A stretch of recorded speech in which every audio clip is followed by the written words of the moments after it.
Welcome into the live stream here from McCready and Siskey, powered by Rain, Tilda Body Fuel. I'm Neal. That's Tyler. What it is. How are you? I have been waiting for this week, and then I got a surprise on Friday. So I'm super juiced about the show today. Oh, We'll see if I can keep us on the air today. I've seen some of the tweets. I know you're excited. I am. We got that, and then we got the. I mean, there's like a 0% chance of me being up at that hour watching anything, much less that. But I almost hate that I missed it. Yeah, we got that. We got the John Sokoloff Bowl this weekend, so I'm really excited about it. John was not in Oxford today for the Kiffin Media thing. I mean, just missed a golden opportunity. I was a little surprised John wasn't there. I'm going to try to get John on MPW this week because I just kind of want to have some fun. I love how he's a state guy and John's from like Pennsylvania.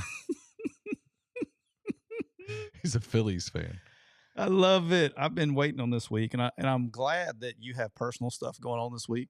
That we only get this thing cut to 2 shows this week. Yeah, we'll just do Monday and Wednesday this week. Monday and Wednesday. No Thursday show. No Tuesday show. No Thursday show. This week it's just Monday and Wednesday. Then we'll hand things off at MPW to my guy Chase Parham, my guy Brian Rippey, and I'll say, peace out. Have fun. Hey, like the blackjack dealer. Let it rain. Do what you got to do. Like I told Chase, I said there'll be no show easier than Saturday. That's either one show or basically no show. I mean, it's pretty simple. It's either going to be a 9-hour post-game show or a 30-second post-game show, whichever one. It's going to happen.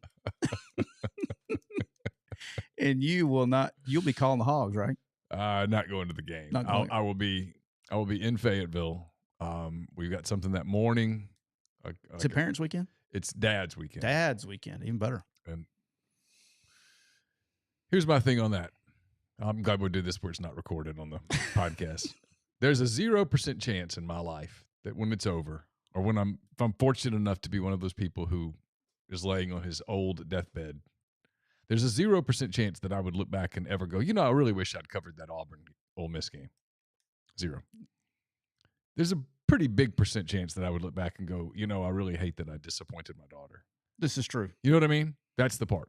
When your 20-year-old daughter wants to spend time with you on a weekend and wants you to be with her friends and their parents and stuff, you should go. Yeah. That's my it's pretty basic rule of thumb. I didn't make the schedule, so it's homecoming up there, but we're not going to the game. We're going to go someplace and I think watch some of the game, and then we're going to go to a tailgate after the game, and then go to dinner, and then I'll probably get back to my hotel in time to see the second half. And in the event that they need me, I'll be available. Okay. If they need me to cut some photos and stuff, I'll be available. But I don't. You don't anticipate that occurring? I don't think so. You should go out to dinner with Steve Robertson. Mend some old fences. Oh yeah, I forgot do they travel? I don't know. I don't pay any attention. I don't. Just call and ask him.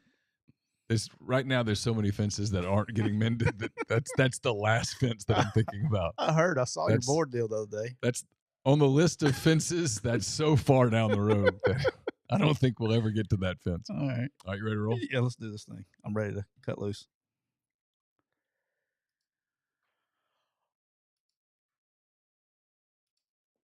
Welcome into another edition of McCready and Siskey, powered by Rain, Total Body Fuel. I'm Neal McCready. That is Tyler Siskey here for episode 120. 120. On this Monday afternoon. Hope everybody had a great weekend. It's October the 16th. Quick note before we dive into the show. This will be 2 shows this week. One is You're listening today. To it? One is right now. The other is we'll tape on Wednesday. Jeff Collins will join us on Wednesday. He normally joins us on Monday, but we'll get Jeff on Wednesday. Kane Womack normally joins us on Thursday, but they play on Tuesday. They play Tuesday this week. So I think he's going recruiting after that. He's going recruiting on Wednesday, so we won't have Kane. We'll get Kane on again soon, and I got some other stuff coming your way. Working on a couple of new guests and things of that nature that hopefully we'll bring to you here pretty soon at McCready and Siskey. Hey, before you crank into this read, I'm rocking with the Rainstorm Harvest Grape today. Mm-hmm. Dude, frozen. Put it in the freezer for about an hour right before it came. and it thaws out like to the perfect. So what time we at? So about 30. Took it out of the freezer about 30 minutes ago. It's kind of slushy. This is the bomb.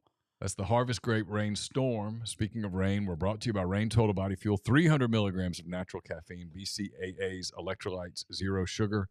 It's got what you need to push the limits and achieve your goals. Check them out on Instagram at Rain Body Fuel to learn more. The Cooper Chevrolet chat is already bumping today, Neal. And make sure you guys check out East Alabama's largest selection of new Chevy, Buick, and quality pre-owned today at Cooper Chevrolet Buick in Anniston, or shop online at cooperchevrolet.com.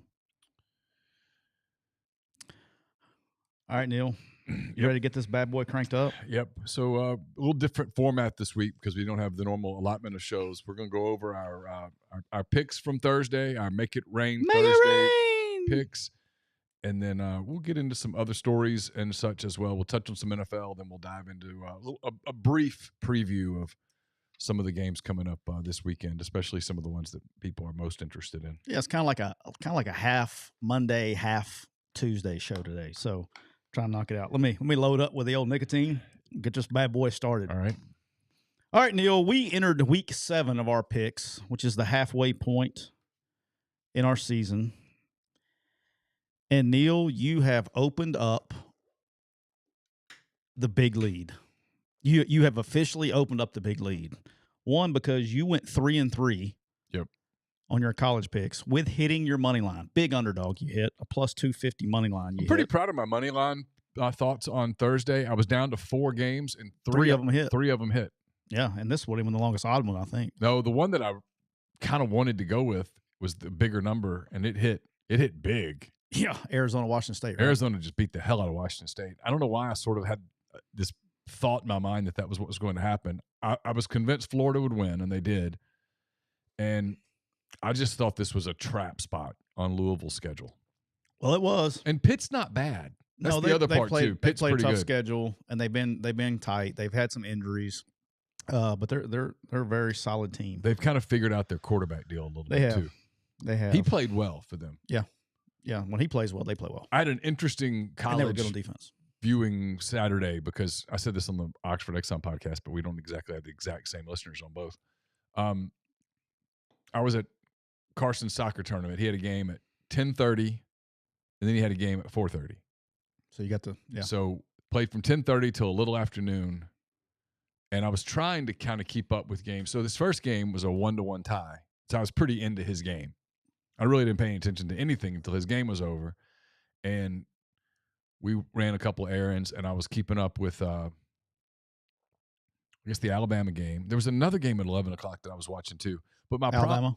Alabama, and then there was another game. It was a Big Ten game, I think. I don't remember. I was trying to keep up with a couple of games. No, it was Georgia Vanderbilt. I was watching that because Bowers got hurt, and I knew that was potentially a big story for the league and for the country kind of moving forward. And so I was kind of keeping up with those 2 games, and my ability to watch games on Fubo was coming in and out because of Wi-Fi stuff. Yep. And so I would see parts of a game, and then like the Alabama game was 21-6. And I was like, okay, well, that game's over. And then we went and ran a couple errands, and you look up and it's 24-21. You're like, wow, how'd that happen? So you flipped to whatever. And so I knew about Bowers getting hurt. And then his 4:30 game, they won like 12-0. And so once his game got to about 5-0, I sort of quit watching. I was like, tuned out a little bit. It was so cold, and I was like, don't get hurt. Whatever you do, don't get hurt. And I started watching other games, and so I watched a lot of Iowa, Wisconsin, the game that you and I talked about going to, and I watched a lot of Texas A&M, Tennessee. If I saw one game, that was the game that I saw the most of. Yeah, and I saw a little bit of Florida, South Carolina, and then we got home probably about 7:30, and so I did the 4-screen thing. I had Pitt and Louisville, Auburn, LSU, Notre Dame, USC, and then Kentucky, Missouri. No, I was. There was a good slate. I was trying to will Air Force to cover, and I couldn't quite get them there. They were being a little gentlemanly. Yeah. Anyway, that was my day. So I ended up seeing a lot more than I thought I would see going into the day, but I didn't see like one complete game. Yep. All right, Neal. Well, you opened up a can. I still have one game tonight. I still have the Chargers +2 tonight. I need that to finish 5-6 in the week. We'll talk about the overall. But at the end of the day, Neal, you went 3-3 in college, 4-1 in the NFL, which 2 consecutive 7-4 weeks for you, with hitting your money line this week. That's going to put you up 4.5 units for the week. The best I can do is lose a unit. If I lose tonight, we're in big trouble. But it's going to be a double-digit lead for you going into this next week. So I got to figure my shit out quick and hope you start. I got to start playing some game theory, I think, here before too long. You need Lane Kiffin to get involved in a coaching job. Yeah, I need Lane to start flirting with some coach. I need him to win a couple more games, start flirting. I need some big jobs to start struggling a little bit. That was my killer last year. I had, if I recall correctly, I had a pretty big lead at one point last year, and then we had one big week where I went like 9-2, and you went like 2-9. Yeah, and it flipped it like 14 units. It was bad. All right, Neal, here we go. Let's get into it. You had started off on Thursday night. You and I both did. We both took West Virginia -3, and we went from the we got double.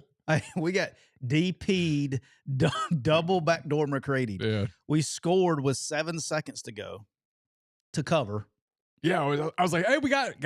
Yeah, got it. Throws a seam. My man cuts it across with 7 seconds left.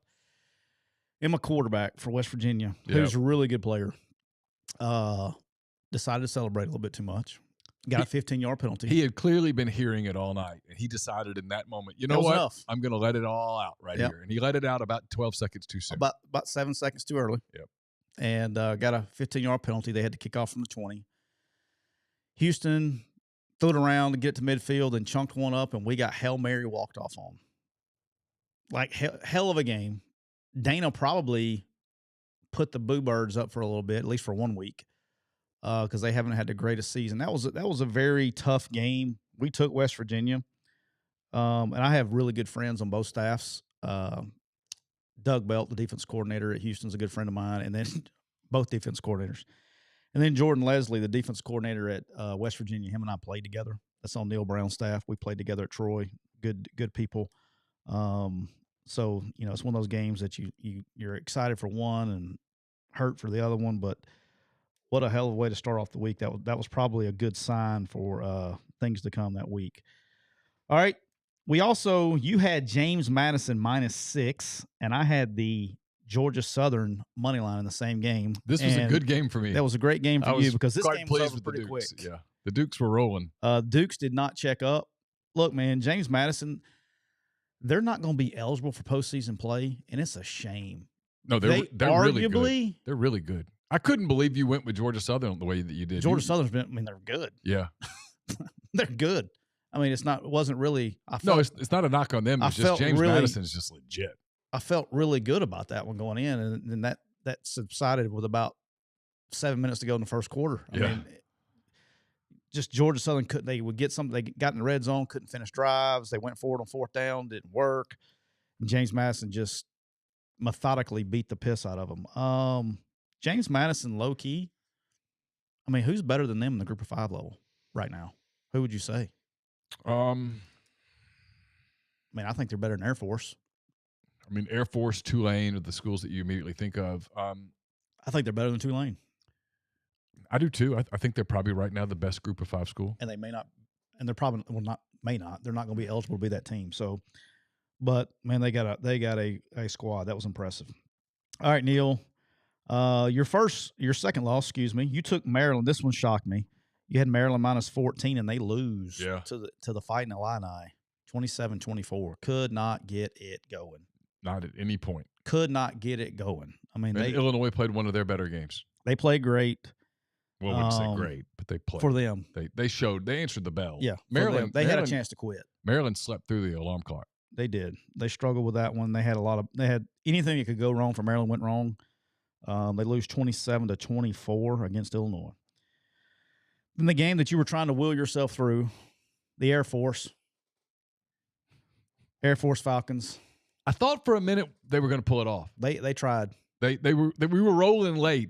Air Force a little bit sleepy too. Like they must have put them through like some extensive drills this week because they were a little slow getting rolling. And then once they kind of got rolling, they're off to the races, but it was a little late for covering. And then they did the gentlemanly thing. I was like, just break the run. And at one point, at the end, did you see him almost break it? He did. Oh, I was like, come on, go. And then he stumbled. Yeah, that's where you got me. You got me watching meaningless Mountain West games in the evening slate. Thank you for that. Appreciate the hell out of that. I had that on my quad boxes. Thank you.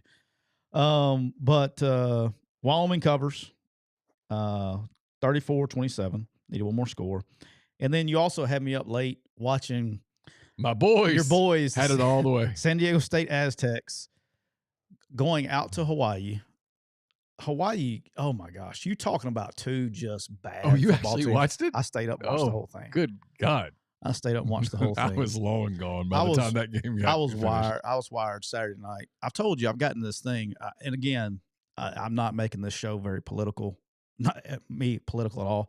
I'm really into this Israel Hamas war thing. You've been watching YouTube streams and such. There is a YouTube stream. A guy, it's called Agenda Free TV, and this guy started his own news network. This guy streams for like 12 hours straight, and he purchases feeds from like live camera. And I've been fascinated by this stuff like since I was a little kid. Like I was like, I want to say I was like 13 years old when we invaded Iraq and started bombing Iraq. And I remember CNN and Bernard Shaw and all those guys like being locked in and seeing all the fire and all that stuff. Like that has mesmerized me for all these years. And so I literally had that on a TV. And so I'm up watching it, and this guy streams. And then at 10:30 at night is when it gets daylight in Gaza and Israel. Is when the sun rises at like 10:30 our time. Right. And so now you can start seeing the damage. So it's like you wait up to see the damage of all the explosions you see at night. So anyway, I was up watching both of those. But yeah, Hawaii turned the ball over 4 times and should have won the game, but they didn't. Aztecs had it all the way. Golly, thanks to my guys, San Diego State. I bet their games 4 times this year. I'm 4-0. They block a punt. They had like 100 yards of offense at halftime. They blocked a punt, pick 6. Like that's how we roll. It's what they did. They covered. It's all counts. It's what we do. They covered. I don't know how, but they covered by 1 point. All right, and then the game that you hit that separated you apart.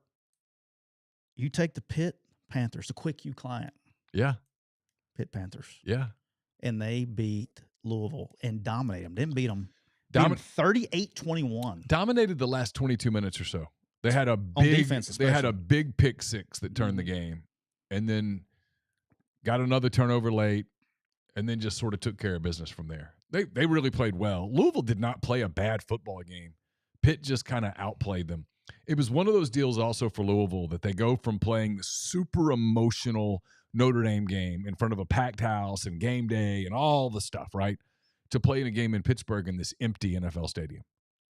It's just you have to create your own juice, and they didn't have a lot of it, and Pitt did. Pitt played really well and won. It's I think Jeffrey Wright says this all the time, and I think he's right. More and more college football is similar to the NFL in terms of what happened last week really doesn't necessarily mean a whole lot heading into this week. I would concur with the way my college season is going. I will concur. All right, Neal, I'm going to flip over to my college slate here. I lost the West Virginia game. And then I took the Kentucky Big Blue Nation Wildcats for the 2nd week in a row because they did me bad last week. And I was like, you know what? They're not going to do me bad 2 weeks in a row. Boy, was I wrong. They did. That team's got some issues now. They host Missouri. They get beat 38-21. Obviously watched this game. This was one of the weirdest games I have watched all season.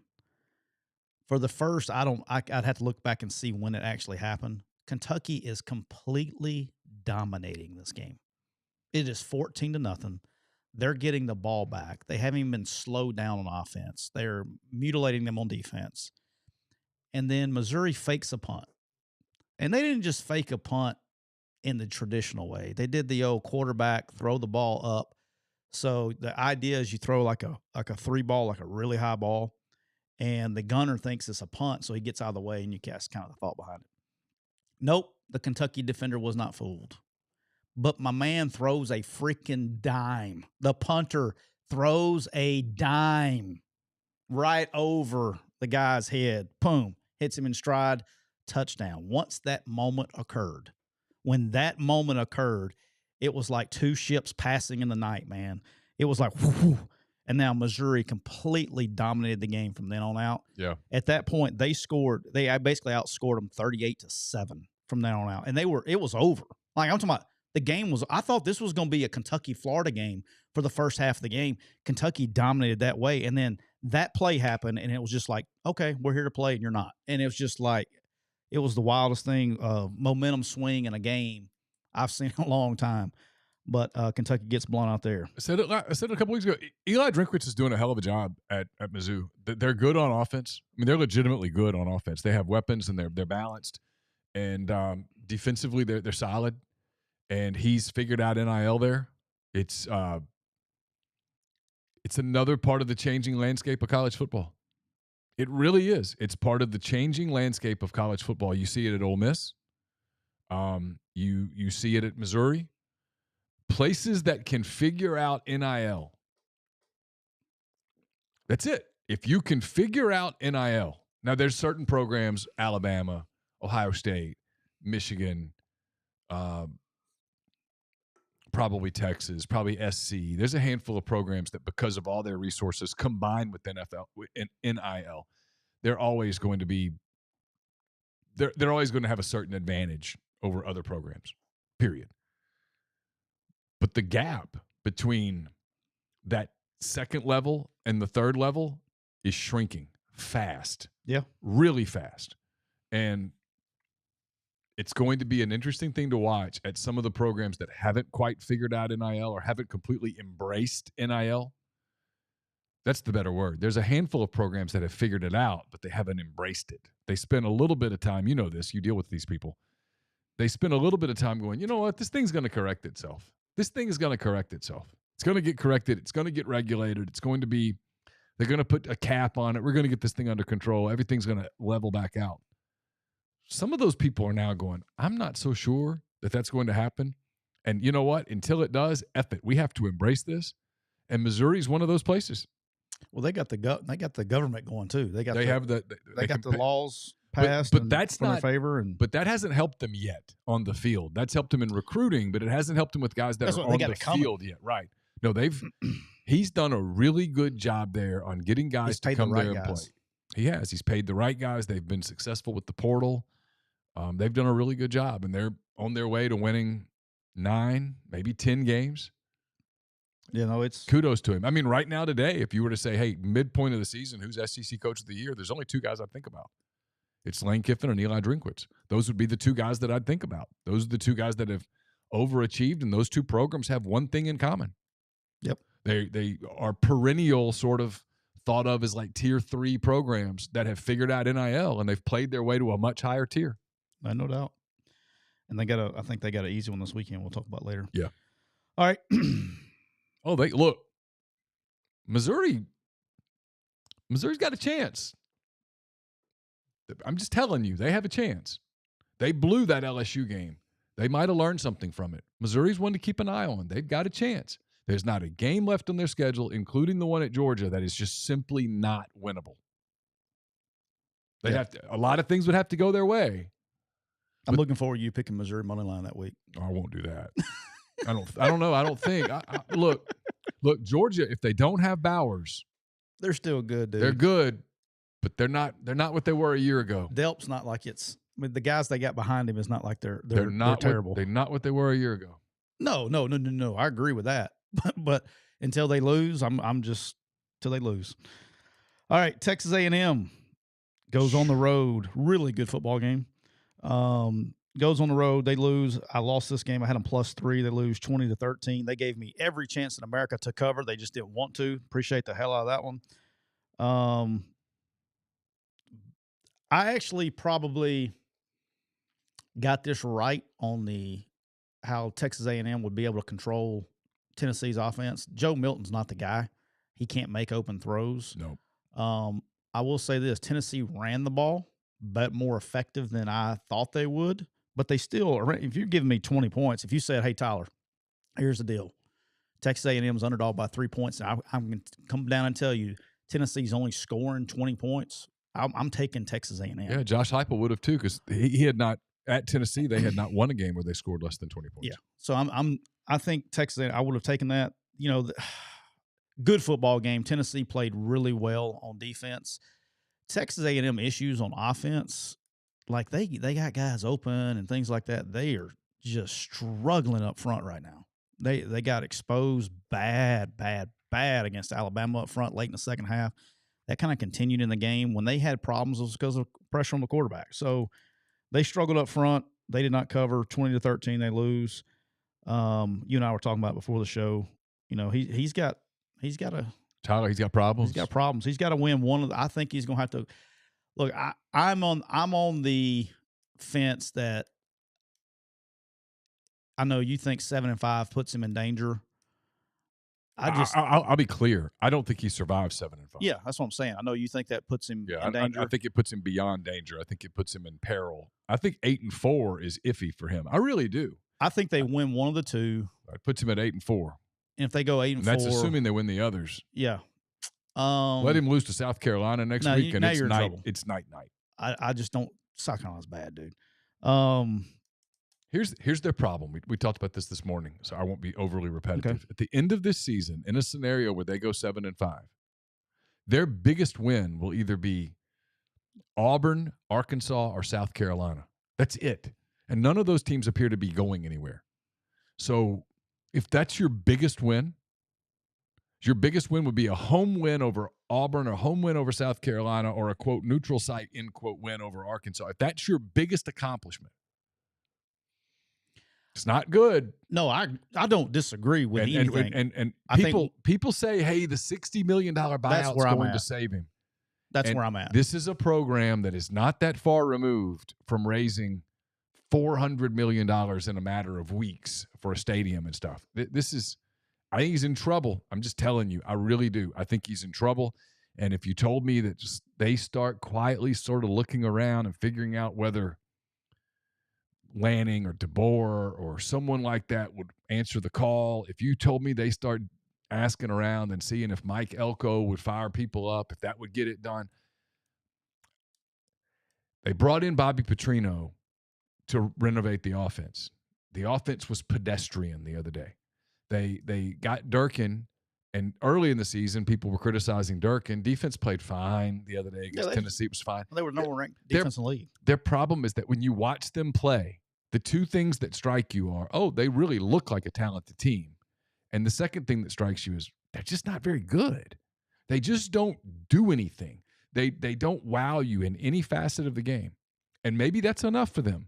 But Texas is joining the league. Oklahoma's joining the league. Texas looks, if we had a 12-team playoff this year, mm-hmm. Texas and OU would both be in the playoff right now. Agreed. A&M wouldn't. Agree. That's a problem. Yeah. That's going to be a problem. Yeah, I don't disagree that it's not a problem. My thing is at $60 million. Okay, now they made the contract, that's their deal, right? But $60 million, when you're trying to raise money for everything now, like to pay the players. If you told me it was $20 million, we're having a different conversation. But $60 million is a significant amount of money. It is. I mean, that's more than your TV check from SEC. I mean, that's a significant amount of money. So here's the dynamics that I don't know the answer to. This is what it will be. Here's going to be the question at all of these places. Pick your school, because it basically applies anywhere with the exception of a handful of places. If we don't make a move, can we continue to raise the money that we're raising in NIL? Fair. And if the answer's no, well, then you have to make a decision. If the answer is, yeah, that money's going to keep rolling in, well, then you stick with him for another year. But a year from now, right, here's the problem. The contract's so bad that a year from now, all that you're going to do is take another year and another $10 million that you've already paid him off. So it doesn't the calculus never changes. I see your point. So you have to decide, if we continue on this path, can we continue to fund what we're funding, or are we going to slip? Because they can't slip right now with Texas and Oklahoma joining what's already a really deep league. No, it's valid. I think they are, I don't know. I think they're good enough on defense. I do think they ended up winning some games. I do. they might. They're not a bad football Maybe team. he goes 9-3 and they salvage it. Like But last year, they were not very good. They are visibly better this year than they were a year ago in a watered down in a league that's got more parity in it. They should be able to win more games. But like I guess my point is like, all right, if they beat Tennessee, let's say they score one more touchdown and they beat Tennessee, we're having a different conversation. Well, so sure. I see it a little bit. I know it's a scoreboard business and all that that's stuff. that's And the it's W's and L's calculus and all that, you got to do it in a lot of places, right? I mean, I don't want to throw $60 million away because the guy didn't score one touchdown in a football game. You know, from a business standpoint, sure. I would. I mean, now look, if it falls off the rails, they're hard decisions to make. That would be those are hard decisions to make because you and I both know the same thing. Yes, is you pay him $60 million, your check just started. Now you're going. I mean, got to buy out the other guy because you the new coach, the new staff. You got to pay the old staff. It's the new coach is going to go. Wait a minute, you were paying Jimbo that much. I want X amount of dollars. Of course. And when you, and that's why even more than the $60 million is who's coming in the door next. Okay, all right, you can't go if you're going to fire Jimbo and pay him $60 million to leave. You're going to have to hire somebody. I don't know if Elko doesn't do that. I mean, a Dan Lanning may. I mean, right. I don't want to piss off anybody, but Lane Kiffin, you know what I'm saying? Like, well, I got to go pay that buyout plus. I mean, this guy's making $9. I'm going to pay him 12, 13. Now you're doubled down, and I just don't. I don't see it as very realistic. You haven't necessarily solved anything. Correct. Yeah. What have you solved? I'd be interested to see what happens there. What we singing? Baby Shark over there? Was that a commercial? It was a commercial. I got a notification from something, so I was trying to look at it, and it sent me to a radio commercial. Congratulations. Yes. All right, Neal. The game I did win. I did win this one. North Carolina covers and beats Miami 41-31. The game wasn't that close. No, it wasn't. They scored late. Carolina's legit. They're a contender that we're not talking about. Nobody's talking about them. I really look. They're as good as Drake May is. They're really good, efficiently running the football. I think them doing with Chip Lindsey on offense has kind of helped defensive. You know, so they're not on the field every single snap, and their schedule's favorable. I mean, I think they get to the ACC championship game. I'll be interested to see how it works out. But they'll get FSU in that game. You should, yes, because I think they got Clemson left. And they got one more good one, but they should be favored in all their games from here on out. But look, man, big fan. Tez went off, had 2 tugs. My guy. I didn't check the mail today. We should be getting a mail photograph from him, autographed. All right, Neal, my last college game, I had the Auburn Tigers plus 11 at LSU. Where do I start? Thought about you. Where do I start with this? So, a couple things. Let's talk about LSU first on defense. Let's talk there. LSU has gotten away, because I was talking about last couple of weeks about how much man-free they were running. They lined up and just played defense, like zone, good old-fashioned quarters. They played some quarter halves. They played some just football. They lined up and played two-high football. Helped them with their gap control a little bit. So that's definitely helped them. They got to a little bit of that against Missouri in the second half. So they've definitely knocked down the amount of man-free. But here's where I got a problem. I got 2 problems with Auburn. All right, I see Grinds in here, so he'll like this. Here's my 2 problems with Auburn. One is, going into that game, any coach knows, in order for us to win this football game, to win the game, which is the point of when you line up and play, we have to run the ball effectively. We have to establish a running game. Well, I don't know how close you watched it, but it wasn't in Series 1. It wasn't in Series 2. It wasn't until the 3rd possession of the game before Auburn attempted a run play. Now, you got a team that hasn't thrown for over 100 yards in a year and a half. Now they did accomplish that. They finally threw for over 100 yards. I think they threw for like 150. Okay, awesome. But you have to establish a running game. And they didn't even attempt a run until the 3rd damn possession. You're already down. It's over. Like, they had all the momentum. Your guy spent the open date thinking he was going to trick him. He has to be the smartest guy in the room. All right, so that was another thing. I don't think he called plays Saturday. So he went from calling plays against Georgia to not calling plays. I'm so confused. That's par for the course with him. That's not. Once he usually takes it over, he takes it over. I was confused on that. That's one thing. Two is my advice. If I was on his staff, I would have to go and say, Coach, we gotta play Robbie. We can't play Peyton Thorne. The guy gives you no chance to win the game. But does he make fewer mistakes? Sure. He may make fewer mistakes. He will run the offense. But the guy's missing wide-ass open. Dude's running, and this has got to be frustrating. Dude's running freaking clean, man, and we can't hit the guy for a freaking free completion, for a free touchdown. Can't hit the guy. Overthrow him. Robbie Ashford makes a ton of mistakes, but he's explosive. His ceiling is much higher because when he does do it right, it's pretty damn impressive. Now, he doesn't do it right a lot, but when he does do it right, it gives you a chance. Peyton Thorne gives you no chance at quarterback. None. You have no chance of moving the football. And you just played the worst defense in the Southeastern Football Conference and made them look like the 85 Bears.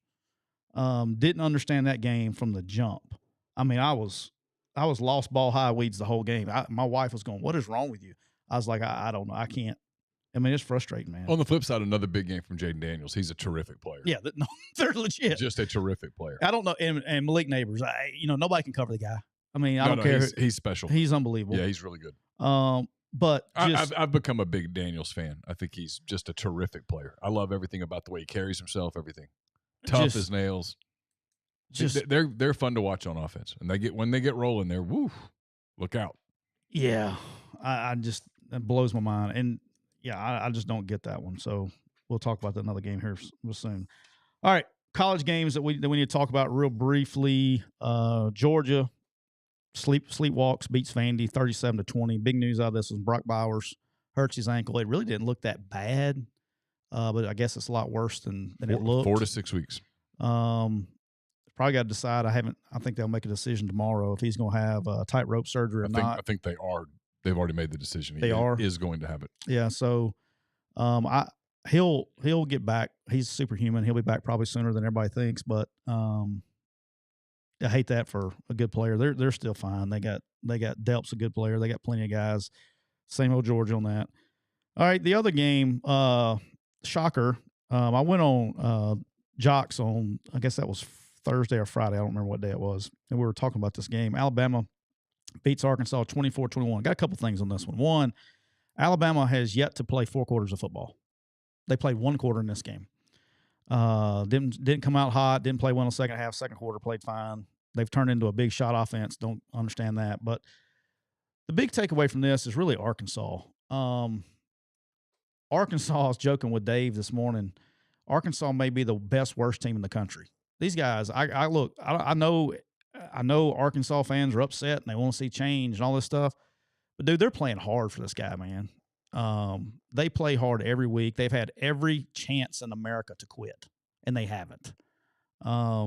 They competed. They had a chance to win the game. KJ Jefferson played much better in this game than he's played in probably 2. I mean, he looked different. He looked like he was a little bit quicker, more full speed. But they play hard for Sam Pittman. They're a fun team to watch because they compete and play so hard. Sanders, is it 40? Sanders is his last name? On defense? Yes, 40. It's Jackson. Because he got SEC Defensive Player. What's his last name? Jackson. His last name's Jackson. I think so. Well, I'm thinking Sanders. But anyway, he dominated the game. They had to change left tackles like 14 times. He played his ass off. But I enjoy Arkansas watching them play. And I hate that. I mean, you look at if it wasn't, let me ask you a question as an SEC beat writer. If they don't lose to BYU, do we have a different thought process of Arkansas right now? Yes. Because you got 100%.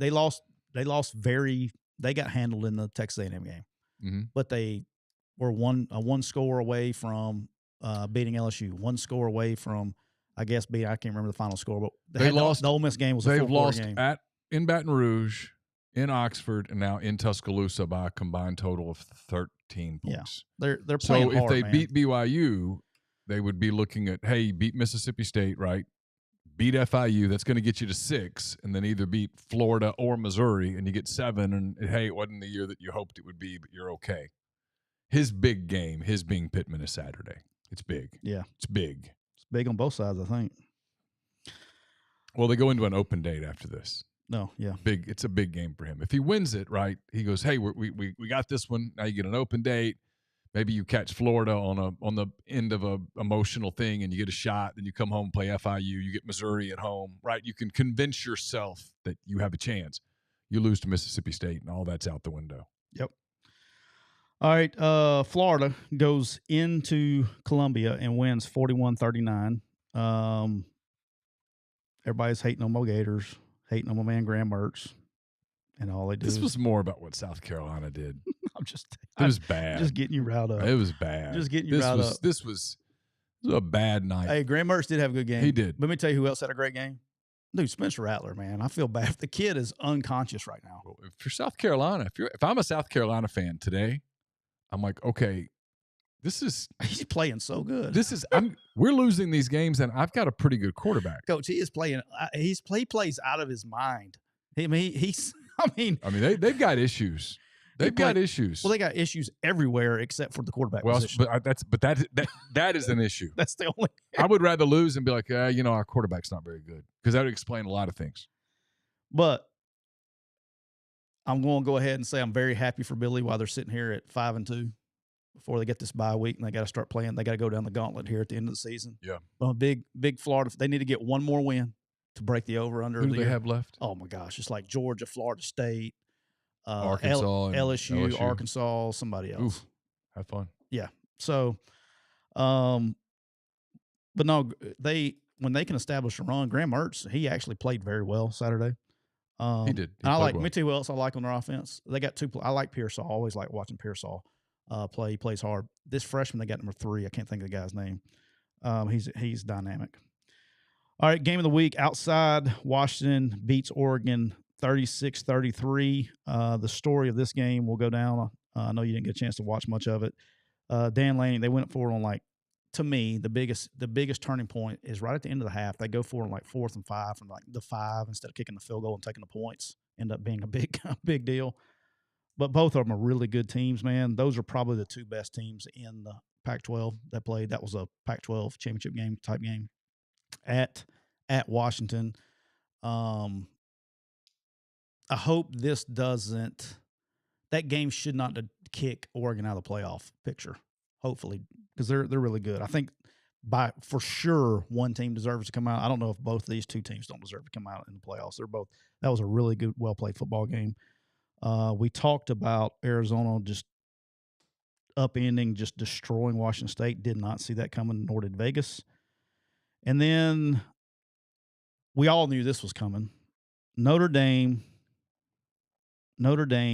beats USC 48-20. Caleb Williams turned the ball over, trying to force too much, trying to do some things. Yep. And so, but really just got their ass kicked. Yeah, I mean, kudos to Notre Dame for bouncing back the way that they did. A lot of people thought, they're out of gas and blah blah blah. And they played quite well. Sam Hartman was really good. All right, you told me to remind you about some. Yeah, so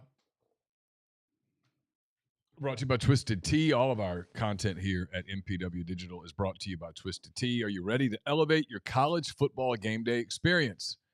Check out Twisted Tea, your go-to game day beverage for college football fans. Twisted Tea is unlike any hard beverage you've had before. It's made with real brewed tea. It packs a flavorful punch with 5% alcohol, no carbonation, delivering the perfect balance of taste and refreshment that goes down smooth for every game day occasion. No need to settle for the usual. Twisted Tea turns up any occasion, especially when you're cheering for your favorite team. Whether you're tailgating in the stadium parking lot, watching at a bar, or hosting friends at home, Twisted Tea is there to elevate game day experience. It perfectly complements your love for college football and your passion for creating unforgettable moments. So let's toast to unforgettable game day experiences with Twisted Tea, the drink that fuels fun and celebrates your love for college football. Keep it twisted. Speaking of twisted, welcome into this Clark Ford studio to the one and only Joker.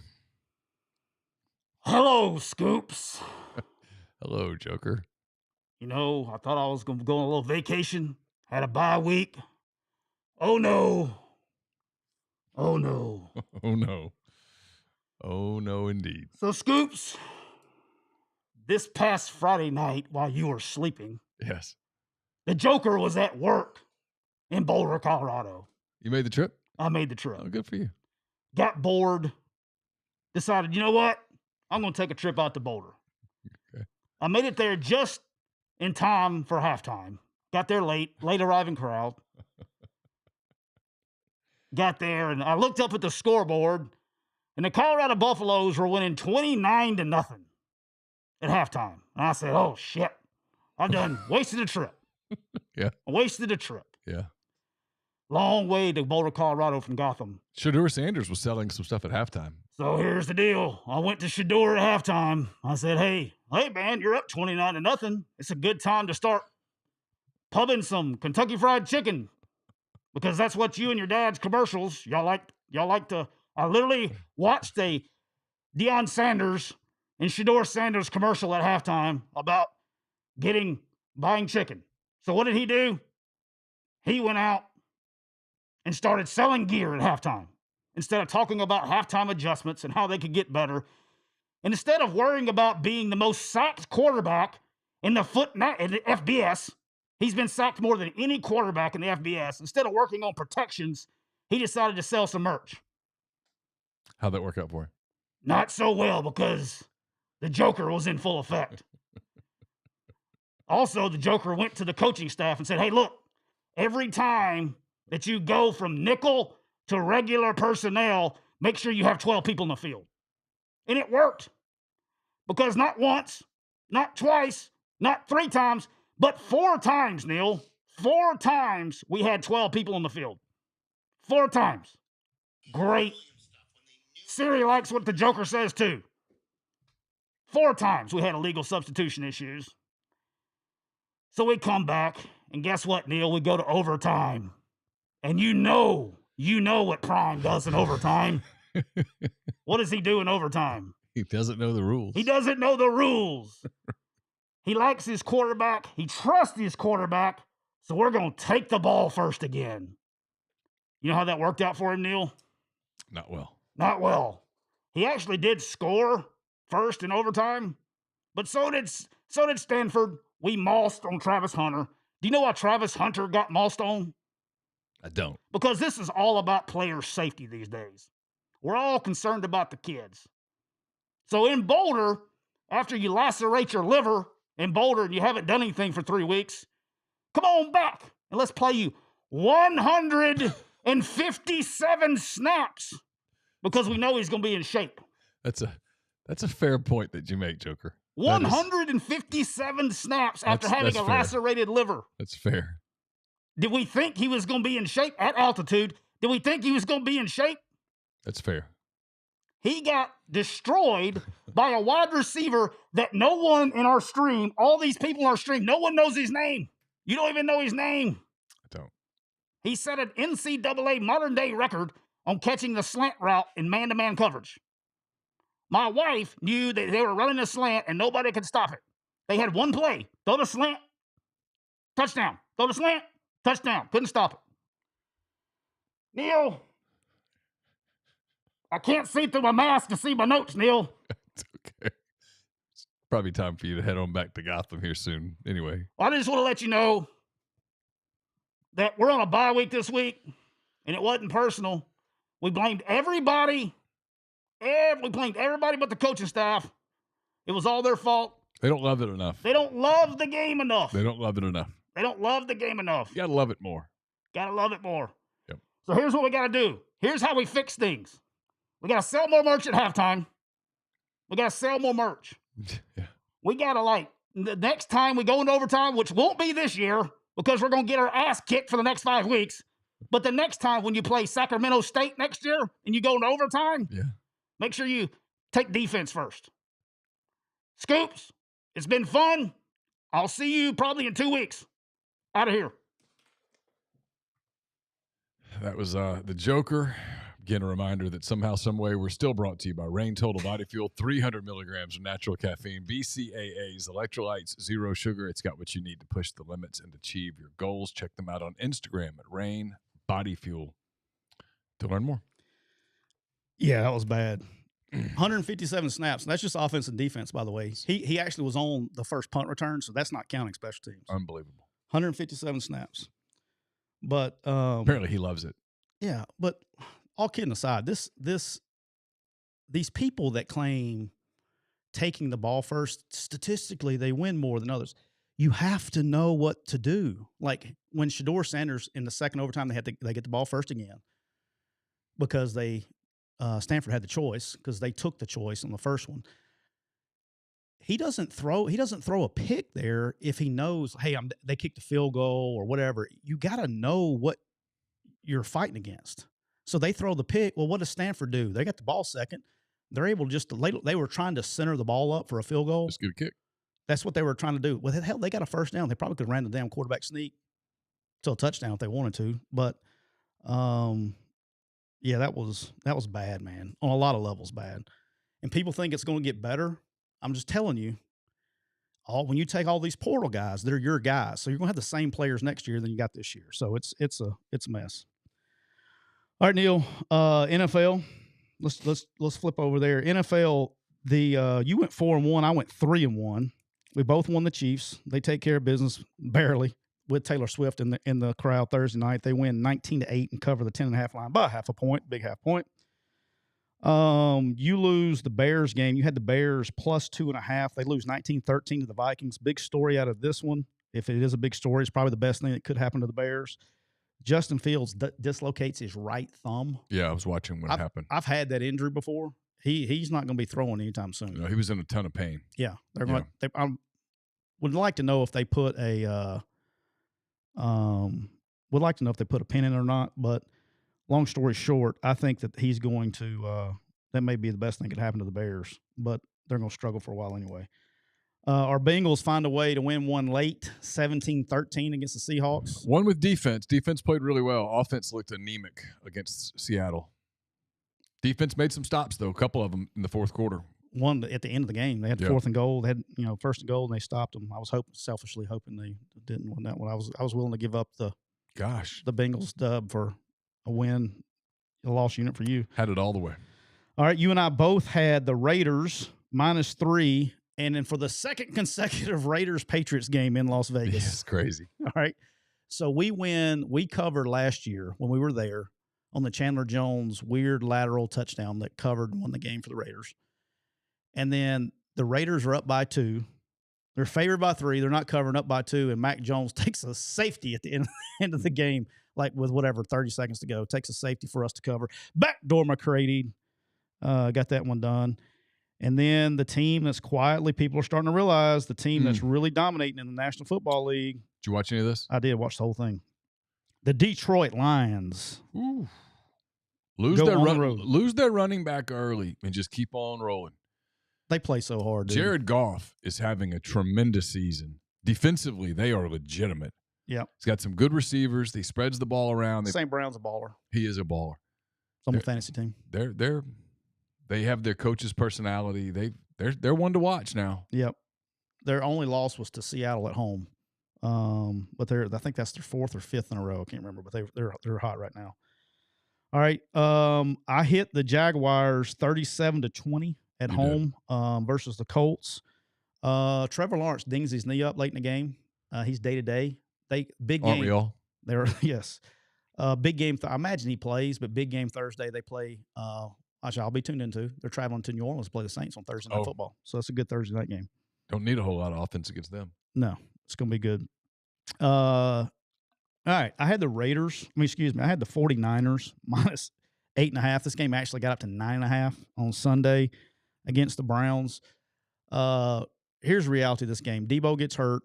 Christian McCaffrey gets hurt. And Brock Purdy was not playing well. He was off. He was off. Yep. Timing was there. Throws were not. Accuracy was not. He was behind everybody the whole day. And they still had a chance to win. Missed a 41-yard field goal to win the game. They'll be fine. They'll be fine. Oh yeah, they'll be perfectly fine. Just It's just pisses you off you because they've been lose- so dominant. you lose games in the NFL. Yeah, they lost that one. And then tonight, Neal, to wrap up, make it rain. I have the Chargers +2. Again, I like this. I've already bet it. Chargers +2 against the Cowboys. I think they take care of business, and that's going to set up a big game. They play who do they play? They play somebody. There's a big game this coming week. They have on that. Dallas. Is that what you're talking about? Who the Chargers play? Who the Chargers play? I'll find out. Next week, it's a big game. The 49. They play the 49ers. Pretty sure. Let's see. They've got. I'm getting there. I think it's 49ers. What's the deal? Oh, okay. Let's see. All right. Next week, the Chargers. Oh, Chiefs. Play the Chiefs. Chiefs, yeah. At Chiefs, Kansas City. At Kansas City. Yeah. I knew it was somebody good. All right, Neal. I haven't even looked at the NFL slate for the week. You better, because we got it coming up pretty quick. Jacksonville at the Saints on Thursday. It's Lions at Ravens. That's a good game. Yeah. Raiders at Bears. Browns at Colts. Bills at Patriots. Commanders at Giants. Sunday night game's big. Falcons at Bucks. Steelers at the Rams. Cardinals at the Seahawks. Packers at the Broncos. Chargers at the Chiefs. Dolphins at the Eagles. Yep. Niners at Vikings. All right, real quick before we get move on to preview, and then we're going to get out of here. Jets and Eagles. Jets win 20-14. Here's my thing. Into the game. Jets are out of timeouts. It's second down. They could have run the clock down, even if they just handed the ball off. They could run it down inside 20 seconds and then punt it. And the Jets would have had gone the length of the field with no timeouts. And Jalen Hurts they're throwing the ball, first of all.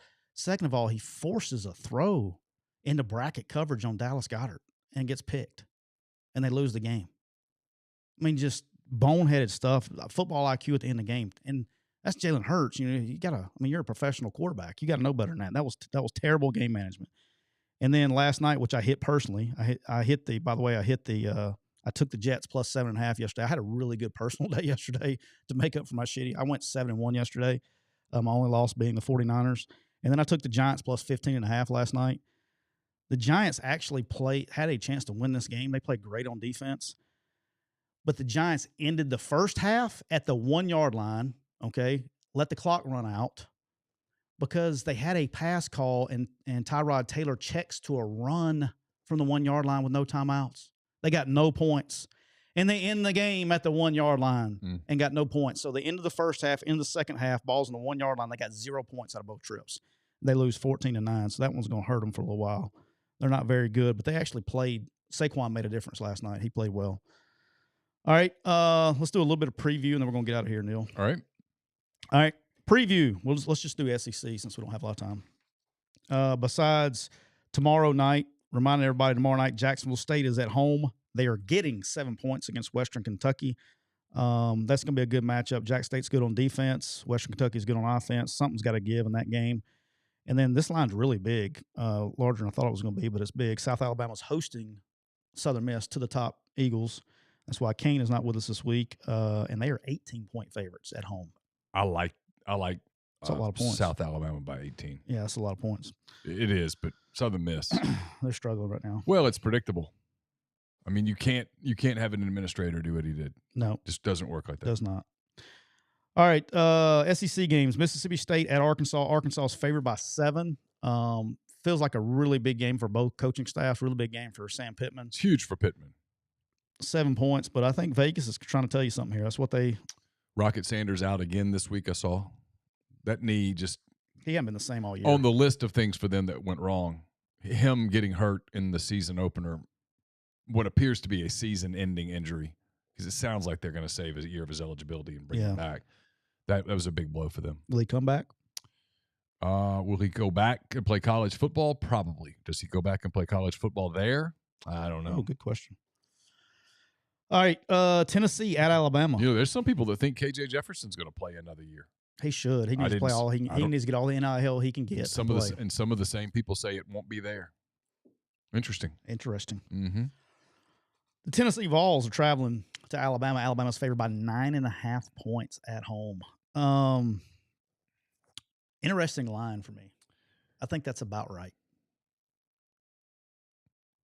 My initial thought, this will not be on my list, but my initial thought is to lay them. I think that's about right. Tennessee has played terrible on the road. When they play good defenses, they struggle on offense. The question is can Alabama play 4 quarters of football? If Alabama plays 4 quarters of football, they cover this easy. But, dude, who knows anymore? South Carolina is at Mizzou. Mizzou is laying 7.5. It's already up to 7.5. Yeah. I imagine this line's going to move more. I love Missouri here. I do too. I think this is a monumental beatdown. You got one program on a high, you got one program on a low. It's on the road. Hey, I didn't know if you know this. Como is a very tough place to play, contrary to what people think. It is. Tough place to play. It is. That place will be rocking. They'll be excited to see They'll them be come super home. excited to see them bounce back the way that they did. I like that. And then there is another SEC game I don't know if you're aware of. Ole Miss is traveling to Auburn. I heard about that. I think it's this weekend. Is it this weekend? It is this Saturday, 6:00, ESPN. Look, this is going to be an interesting game from one standpoint only. I'm going to be a truth teller here. Okay, so if people get mad at me, then they get mad at me. If they don't, they don't. I don't care.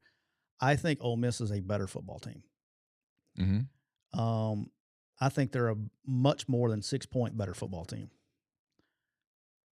Auburn has got this weird thing when they play at home, they play better. But if Kiffin talked about that today. If you play in the, he said the analytics support it. Yeah, and if you play in the parking lot in Birmingham, if you play in the Sam's parking lot in Birmingham, I don't even think this is a close game. That would hurt. about the same as playing on turf. I don't even think this is a close game. Auburn made, everybody's Miss on defense. Well, Auburn made LSU's defense look like the 85 Bears Saturday. So I wouldn't be a concern there. It's just they get really weird when they play there. And what's weird is when I coached against Auburn there, yeah, I didn't win, but I didn't feel like as an opponent going in there, I never felt like it's not so much what it does to the opponents as much as how much harder they play. Does that make sense? Yeah, sure. It's weird. Like you go into some places and it's like it's very difficult on the opponents. I don't think it's difficult on the opponents. I just think it elevates the home team's game. But it's a weird environment. I mean, I grew up going to games there. It's just, I don't know. I don't look at that as an intimidating environment. You could name 1,000 of them better, or more intimidating than that. But it's more than just they elevate there. I mean, they played Georgia close. It's going to take something like that for this game to be close, in my opinion. Can Auburn win this game? Sure. But it's because it's at home. Can Ole Miss run away with this game? Absolutely. Yeah, and so this game will not be on my list. Not on my list. Not even close to I don't know list. which way to go. For me, it would be if I was playing this game, I wouldn't take Auburn in the points. I would more take – if I'm betting this game and I'm betting Auburn's side, I would take the money line. I wouldn't even take the points because I don't think Auburn covers without winning the game. If I was betting Ole Miss's side, I would sure take the points. And I would, if I was a normal person, I mean, I think they're a better team. But this whole league, we were talking about this morning too in the office with me and my man Dave from Octane Sports.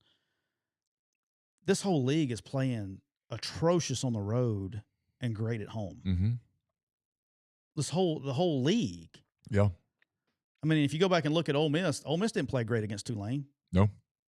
And they won a game, but they struggled mightily in Tuscaloosa. Yeah, struggled against Tuscaloosa, and then vice versa. This don't play well on the road. I guess Arkansas is the only team that's actually played decent, but they don't have anything to show for it. Yeah, they've played. As we talked about, they've played 3 close games. They just don't have anything to show for it, right? Yeah, but like Tennessee's played bad on the road, Florida's played bad on the road. I mean, everybody plays bad on the road. And again, I wouldn't touch this game. It's just weird. To me, it's too unpredictable. LSU won a big game on the road at Mizzou. Big win. Okay, yeah, you're right. Because they were in trouble in that game. Came back and won it. Yeah, it's a big win for them. That one's but yeah, this game, if I was going to bet it, which I'm not even going to touch it, even my own personal money, my bet would probably be on Auburn money line if I was going to bet Auburn, and then if I was going to bet Ole Miss, obviously minus the points. I think They played in a parking lot. I think Ole Miss is probably a 14 to 17 points better team than Auburn is. Okay. In my opinion. All right. Army at LSU's Army at LSU. just a huge number. I'm thinking about taking Army in the points. Yeah, I can see that. Sleepy game. Give me if they can score 10, they cover. Because LSU's got who next week? They got bye than Alabama. Yeah. They're probably just going to try to get into the week. Yeah, they're going. Yeah, that's a Army's bad, but they're yes. bad. They got yes. Our Troy Trojans beat them 19-0 this past week. Yeah. But if you tell me that LSU was asleep to start and asleep to end it, I'd buy it. Agree. Game I really like. National game of the week. Yeah. Penn State at Ohio State. Yeah. I think Penn State's a better football team. Here's what I think about Penn State, and I've watched them a bunch. Everybody did the jokes about it when it happened. They beat Iowa 31-0. Okay. And so everybody did the jokes about Iowa can't score, whatever. And I'm like, I get it. But Iowa's really good on defense. Yeah. And Penn State dominated that game. Now, if this game were in Happy Valley, I think I'd pick the Nittany Lions, but it's not. And Ohio State's more physical this year than they were a year ago. This game's got a chance to Don't tell Lou Holtz that. Yeah, I know. Lou Holtz is I mean, he should run for president. It's an interesting game. It's an interesting game. I'm with you. That number comes out at 4.5, and a lot of people just see it and go, Ohio State, all I got to do is like 4.5. It's a scary spot on their schedule. Yeah, I don't think they've been challenged yet, and I think they're about to. I think Penn State's legit. And as soon as I say that, this is a game that Penn State or Ohio State goes and makes a point, says, hey, remember us? This is not on my list. It may be on mine, okay. But I'm also terrible in college, so that's probably why you're over there picking MAC games and Mountain West games and kicking my ass, sending me straight to the haunted house. I have a formula that I have employed, and you want to share it? Nope. But I have something I look at, and it lets me identify games, and then I go from there. Thanks. Appreciate the hell out of that. I have one more I want to talk about real quick. Oh, this will be on my list, so don't be stealing it. Can I go ahead and pick one for Wednesday and you not steal it? Sure. I think Duke goes to Florida State and wins. That's gonna be my money line probably on Thursday night, on Wednesday afternoon. Well, I reserve the right to go the other way. Sure, you can go the other way. Okay. But it's probably gonna be my money line. Wow. Yeah. They're getting 14 points. I think they went outright. Wow. Yep. Okay. All right. I'm going to take the value I can get it. If you told me to pick that game today, I'd take Florida State, lay the points, and not even think about it. Mm-mm. Okay. Nope. Not with the Duke Blue Devils. Is Riley Leonard playing? Oh, yeah.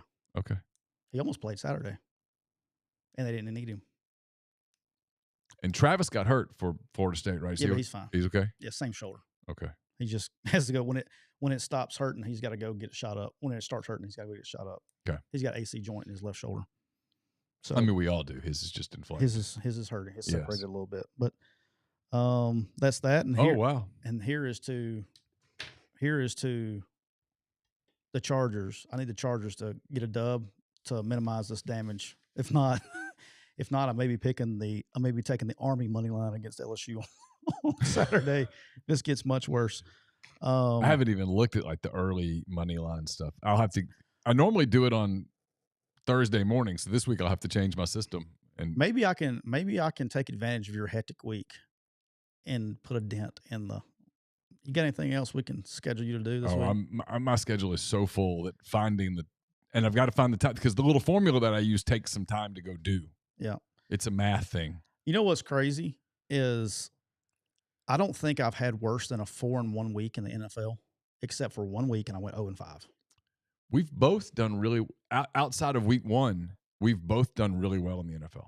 I think I've put together. I went 5-0, 4-1, 4-1 the last 3 weeks in the NFL. I think I've gone 3-2, 5-0, 4-1. Like the NFL, I don't know why. I mean, I don't know why. It's supposed to be the hardest to hit, college to me is killing me right now. Like, it's just so different, man. And I'm getting, and I don't know if it's home. Like, I'm not putting enough. I think what's killing me in college is I'm not putting enough emphasis in the home and away thing. Because it used to, I mean, yes, it's always been a deal, but it's been a 3-point deal. And it seems like it's a 10 to, I mean, yeah, you still get the ones that shut it down. But dude, some of this stuff's wild. Yeah. The home and away stuff's wild. I mean, just, I don't know. It's I don't know. It is what it is.